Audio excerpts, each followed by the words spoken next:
Ciao amici di Drive e benvenuti in questo nuovo video. Sono davanti alla nuova Hyundai Nexo. È un'auto molto particolare, è un'esperienza strana, devo dire, quella che ho appena fatto, e ora vi spiego il perché. Prima vi ricordo però di iscrivervi al nostro canale, di attivare la campanellina per notifiche, per non perdervi nessuno dei prossimi video che verrà, e di andare a vedere i nostri video appunto del Salone di Francoforte, e anche andare a vedere sulle nostre stories di Instagram e nostra pagina Facebook. Allora, perché quest'auto è un po' particolare? Perché, vediamo, c'è scritto da qualche parte. Là c'è una targhettina Blue Drive, però non c'è scritto perché questa auto è particolare. Perché qualche anno fa la Hyundai aveva fatto la Tucson Fuel Cell, cioè ad idrogeno, perdonatemi. Questa invece è una nuova generazione di auto, quella era giusto un'idea. Questa invece è una nuova generazione di auto, totalmente nuova anche come design, quindi è un'auto che parte da zero ed è un'auto appunto anche questa totalmente ad idrogeno. A livello estetico parliamone un po'.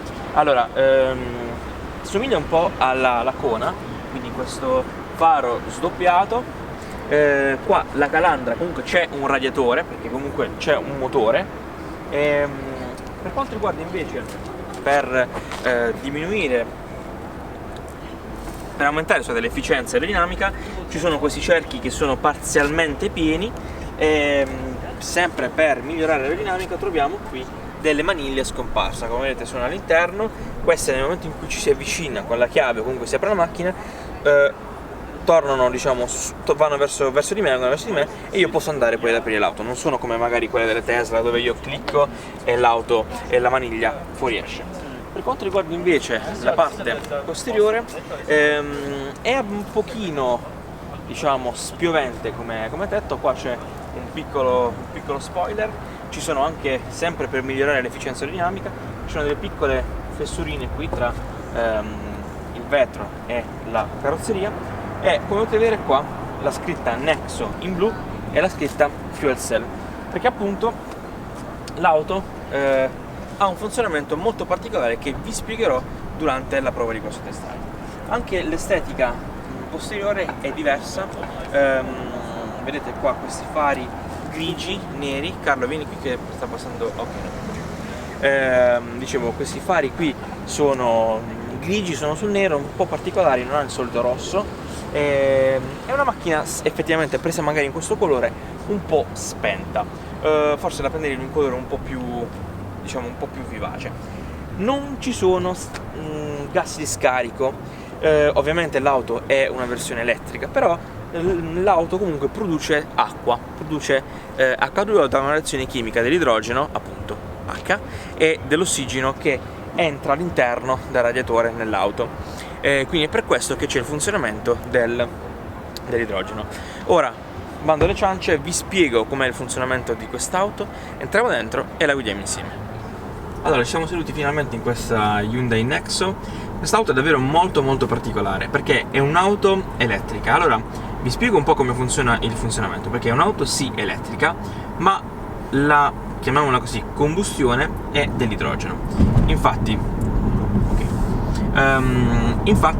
come potete vedere anche qui nel disegno, io vado a inserire nel serbatoio l'idrogeno, sono circa 6 kg e qualcosa qui in questa vettura.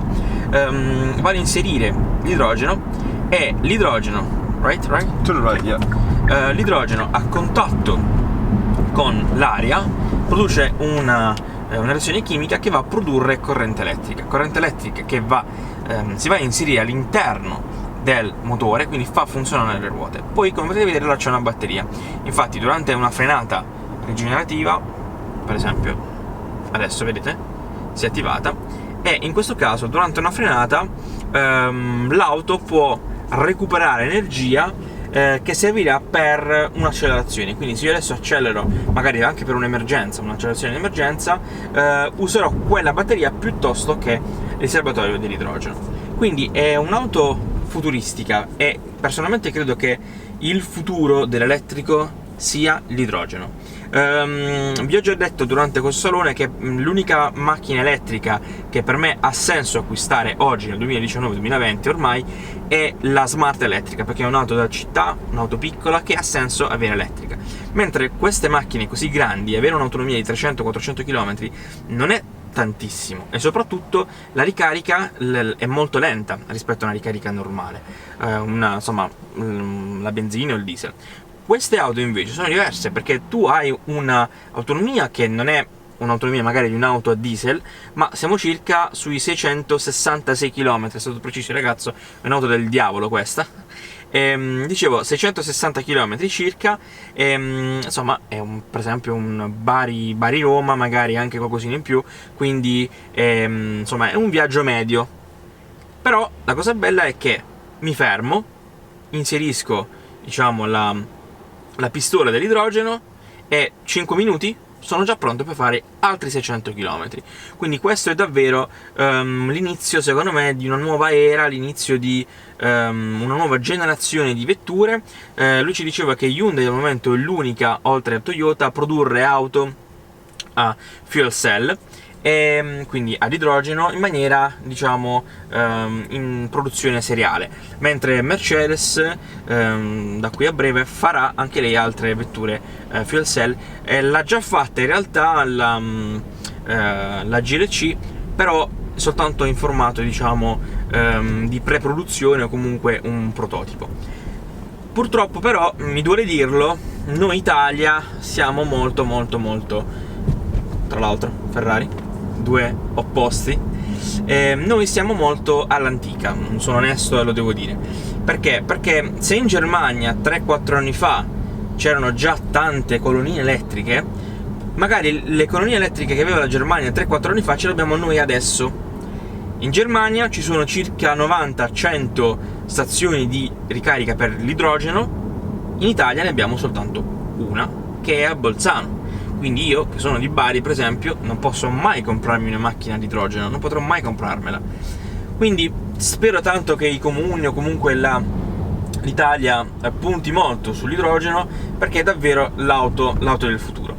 A livello invece, parliamo di auto, quindi quest'auto normale, è comoda. L'auto è, come ho detto in presentazione, circa 1,70 m di lunghezza, quindi va a sostituire il Tucson. È davvero comoda, io sono seduto in posizione alta, comodissimo, il volante anche mi sembra abbastanza preciso, anche questo solido, come ho detto prima, non duro, non morbido, ma solido. Ha le palette al volante. Le palette servono a gestire la frenata rigenerante della macchina, quindi questo sta a livello 3, quindi massimo. Quindi se io stacco il piede acceleratore, l'auto frena da sola, rallenta più che frena da sola. Quindi magari sapendo utilizzarla bene l'auto si può anche fermare, vedete adesso? Quindi adesso devo riaccelerare. Poi man mano, premendo questo tasto, vado a scegliere il livello di rigenerazione dell'auto. Per quanto riguarda un po' anche l'estetica dell'auto, qui forse personalmente non ci siamo molto, ma il mio gusto estetico, perché è una plancia enorme, quindi un tunnel davvero enorme. Certo, sotto è vuoto, quindi io sotto posso inserire qualsiasi cosa, però qua è un po' troppo grande, mi dà, come dicevo anche prima lui al ragazzo, mi dà molta idea di un produttore video, un produttore audio, con tutte queste pomelle, tutti questi tasti. Però comunque sicuramente è comodo ed è a portata di mano, non come quelle auto magari dove devi fare insomma questi gesti acrobatici per raggiungere i tasti. Quindi su questo almeno è un punto a favore. Carlo invece, io sono seduto davvero comodo, il ragazzo a fianco a me è seduto anche molto comodo, e tra l'altro è altissimo, ora vi dico perché. E tu invece come sei seduto? Allora, prendo la parola. Io sono seduto nei sedili posteriori. Il tester di Kia, che è seduto nel sedile anteriore del passeggero, è alto 1,90 m, e devo dire che io ho abbastanza spazio. Posso stendere i miei piedi nella posizione sotto il sedile anteriore e, guardate, c'entra il mio pugno, la mia mano, in verticale. C'è abbastanza spazio, c'è anche la conformazione per le gambe nei sedili anteriori, quindi si sta piuttosto comodi. Una cosa comoda per esempio anche di quest'auto, ma come un po' tutte le elettriche, che si può andare a pianificare il viaggio in base, come potete vedere qua, alle stazioni di servizio, sempre riferite ovviamente all'idrogeno. Quindi qua ci indica lo stato della batteria e tra l'altro anche la posizione dei prossimi distributori di idrogeno. Tra l'altro voglio farvi vedere una cosa: quest'auto non ha gli specchietti elettrici, cioè gli specchietti quelli nuovi, quindi quelli con delle telecamere, ma degli specchietti classici. Però nel momento in cui vado ad inserire la freccia, guardate, si attivano una specie di specchietti elettronici che mi permette di vedere effettivamente nell'angolo cieco, quindi vedere se c'è qualche ciclista, qualche pedone, insomma è una cosa molto particolare che non avevo mai visto in nessuna automobile finora, sinceramente. Abbiamo appena finito di provare questa Nexo, spero vi sia piaciuta. Ripeto, è davvero molto particolare guidarla, perché è sì un'auto elettrica, però non aveva la potenza, diciamo la coppia di un'auto elettrica, però è un po' particolare, diciamo, è strano, vi consiglio di provarla. A proposito di coppia, parliamo un po' di numeri, parliamo prima del motore. Il motore ha circa 160 cavalli, con 400 Nm di coppia, quindi ha, diciamo, una potenza media per un SUV, perché comunque questo facciamo finta che sia un Tucson come dimensioni, e diciamo una potenza media sarà appunto 160, 170, anche 180 cavalli, quindi diciamo non mi sorprenderebbe se in futuro facesse una versione più potente di questa. Parlando di dimensioni, vi dicevo che è simile al Tucson, infatti quest'auto è lunga circa 4,70 m, larga circa 1,90 m e alta 1,75, 1,70 più o meno.